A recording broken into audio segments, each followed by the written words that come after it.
Hello friends, இன்றைக்கி நம்ம சேனலில் என்ன வீடியோ பார்க்க போகிறோன்னா லஞ்ச் ரெசிபி தான் பார்க்க போகிறோம். வாங்க வீடியோக்குள்ளே போகலாம்.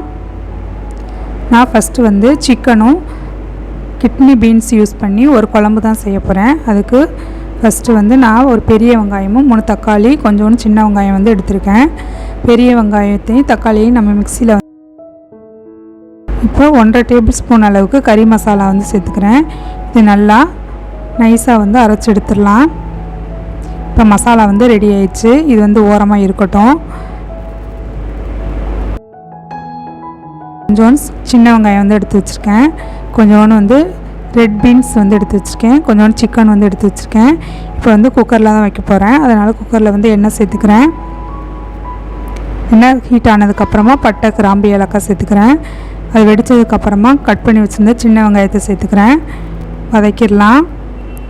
சின்ன வெங்காயம் சேர்த்ததுக்கப்புறமா கொஞ்சோண்டு கருவேப்பிலை சேர்த்துக்கிறேன். இப்போ வெங்காயம் நல்லா வதங்கி வந்திருக்கு. இப்போ 1 டேபிள் ஸ்பூன் அளவுக்கு இஞ்சி பூண்டு சேர்த்துக்கிறேன். இஞ்சி பூண்டோட பச்சை ஸ்மெல்லு போகிற வரைக்கும் நம்ம எண்ணெயில் வதக்கிடலாம். பூண்டோட பச்சை ஸ்மெல் போயிடுச்சு. இப்போ நான் குழம்புக்கு தேவையான அளவுக்கு உப்பு சேர்த்துக்கிறேன். உப்பு சேர்த்து நம்ம வதக்கும் போது இஞ்சி பூண்டு பேஸ்ட் பாத்திரத்தில் ஒட்டாமல் இருக்கும். அது மாதிரி நம்ம இஞ்சி பூண்டு பேஸ்ட்டு சேர்த்ததுக்கப்புறம் அடுப்பை கம்மி பண்ணி வச்சிடணும். இப்போ 1 டேபிள் ஸ்பூன் அளவுக்கு மிளகாய் தூள் சேர்த்துக்கிறேன். காரத்துக்கு தகுந்த மாதிரி நம்ம மிளகாய் தூள் சேர்த்துக்கலாம். பெரிய எண்ணெயில் நல்லா வதக்கிடுறேன்.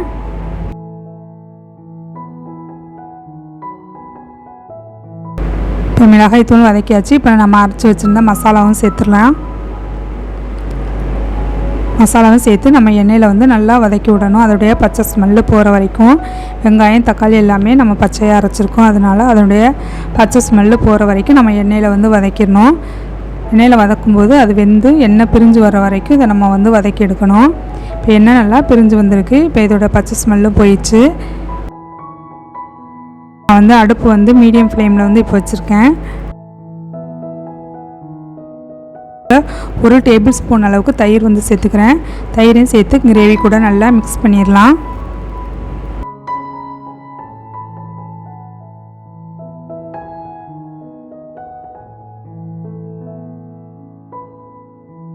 தயிரும் கிரேவியும் நல்லா மிக்ஸ் ஆயிடுச்சு.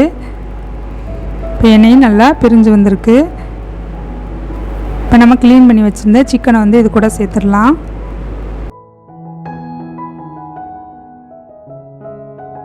சிக்கன் சேர்த்து கிரேவி கூட நல்லா மிக்ஸ் பண்ணிடலாம். சிக்கனை கிரேவி கூட நல்லா மிக்ஸ் பண்ணி ஒரு 2 மினிட்ஸ்க்கு அப்புறமா நம்ம உரித்து வச்சுருந்த பீன்ஸையும் இது கூட சேர்த்துடலாம். இப்போ சிக்கன் நல்லா வதங்கியிருக்கு. எண்ணெயும் பிரிஞ்சு வந்திருக்கு. இந்த ஸ்டேஜில் நம்ம உரித்து வச்சுருந்த பீன்ஸ் சேர்த்துக்கலாம்.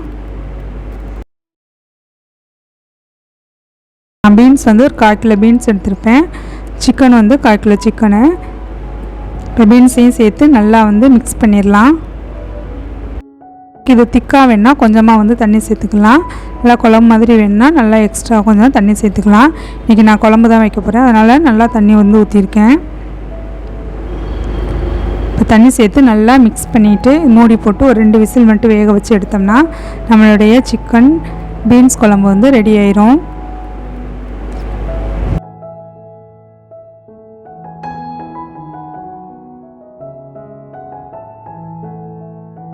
குக்கர் மூடி போட்டாச்சு. இப்போ விசில் போட்டுக்கிறேன். இது வேகட்டும். அதுக்கடையில் நம்ம முட்டைக்கோஸ் பக்கோடா செய்கிறதுக்கு முட்டைக்கோஸை நீல வாக்கில் நான் கட் பண்ணி எடுத்திருக்கேன் மெல்லுசா. இப்போ ஒரு வெங்காயம் எடுத்திருக்கேன். அதையும் நீல வாக்கில் கட் பண்ணிக்கிறேன்.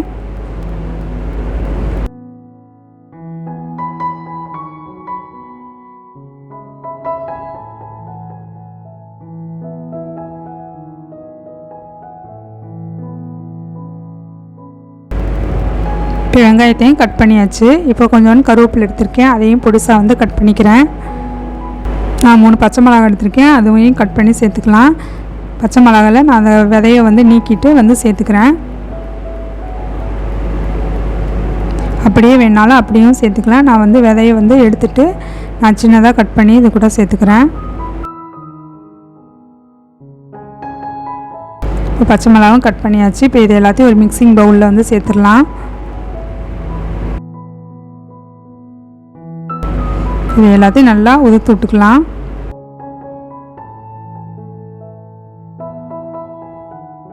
இப்போ நான் வந்து அரை கப் அளவுக்கு கடலை மாவு சேர்த்துக்கிறேன். 2 டேபிள் ஸ்பூன் அளவுக்கு அரிசி மாவு சேர்த்துக்கிறேன். 1 டேபிள் ஸ்பூனுக்கு கார்ன்ஃப்ளவர் மாவு சேர்த்துக்கிறேன். கொஞ்சோண்டு இஞ்சி பூண்டு சேர்த்துக்கிறேன். பெருங்காயத்தூள் இருந்தால் பெருங்காயத்தூளும் சேர்த்துக்கலாம். கொஞ்சம் மஞ்சள் சேர்த்துக்கிறேன். மிளகாய் தூள் சேர்த்துக்கிறேன். இதுக்கு தேவையான அளவுக்கு உப்பு சேர்த்து இதை நல்லா மிக்ஸ் பண்ணிடலாம். முட்டைக்கோசு மாவு எல்லாமே ஒன்றா மிக்ஸ் ஆகிற வரைக்கும் இதை நம்ம வந்து மிக்ஸ் பண்ணி விடணும். தண்ணி தேவைப்பட்டால் கொஞ்சோண்டு தெளித்து வந்து நம்ம வந்து மிக்ஸ் பண்ணிக்கலாம். முட்டைக்கோஸில் வந்து அந்த மாவு வந்து ஒட்டுற அளவுக்கு நம்ம வந்து இதை பிணைஞ்சு எடுக்கணும். அப்போனா தான் நம்ம எண்ணெயில் போட்டு பொரிக்கும் போது நல்லா கிறிஸ்பியாகவும் வரும். ஃபஸ்ட்டு இதை மிக்ஸ் பண்ணிவிட்டு தண்ணி தேவைப்பட்டால் மட்டும் நம்ம கொஞ்சம் வந்து தண்ணி வந்து தெளிச்சிக்கலாம். ரொம்ப தண்ணி ஊற்றிடாமல் கொஞ்சமாக லைட்டாக தெளித்து நம்ம வந்து மாவு வந்து பிணையணும். கொஞ்சம் உதிரியாக இருக்கிற மாதிரி இருக்குது, அதனால் நான் கொஞ்சம் வந்து தண்ணி வந்து தெளிச்சுக்கிறேன். தெளித்து இது நல்லா மிக்ஸ் பண்ணிடுறேன்.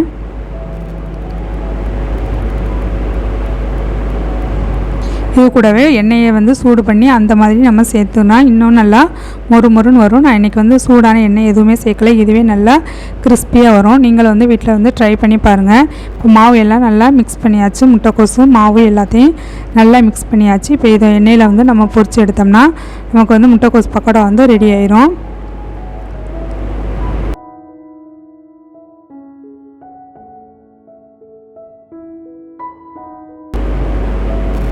இப்போ குக்கர்லேயும் விசில் வந்துருச்சு, இதையும் ஆஃப் பண்ணிடலாம். நெக்ஸ்ட்டு எண்ணெய் வந்து காய வச்சுருக்கேன். இப்போ இதை வந்து நம்ம போட்டு பொரித்து எடுத்தோம்னா நம்ம முட்டைக்கோஸ் பக்கோடா வந்து ரெடி ஆயிரும். முட்டைக்கோஸை நல்லா உதுத்த மாதிரி எண்ணெயில் வந்து சேர்க்கணும். எண்ணெயில் சேர்த்து கொஞ்சம் அந்த பபிள்ஸ்லாம் அடங்கினதுக்கப்புறமா நம்ம வந்து கரண்டி விட்டு கிண்டி விட்டுக்கலாம். இப்போ பபிள்ஸ் கொஞ்சம் அடங்கியிருக்கு. இப்போ நான் அதை வந்து கிளறி விட்டுக்கிறேன். நல்லா கிளறி விட்டு நல்லா கிறிஸ்பாகிற வரைக்கும் இதை நான் வந்து பொரித்து எடுக்கணும். அடுப்பு வந்து நான் மீடியம் ஃப்ளேமில் தான் வச்சுருக்கேன். நல்லா கிறிஸ்பி ஆயிடுச்சு. இப்போ இதை வந்து நம்ம எண்ணெயில் வந்து எடுத்துடலாம். நல்லா கோல்டன் ப்ரௌன் கலர் வர்ற வரைக்கும் அதுக்காக கருகிராமல் நம்ம வந்து எடுத்துடணும்.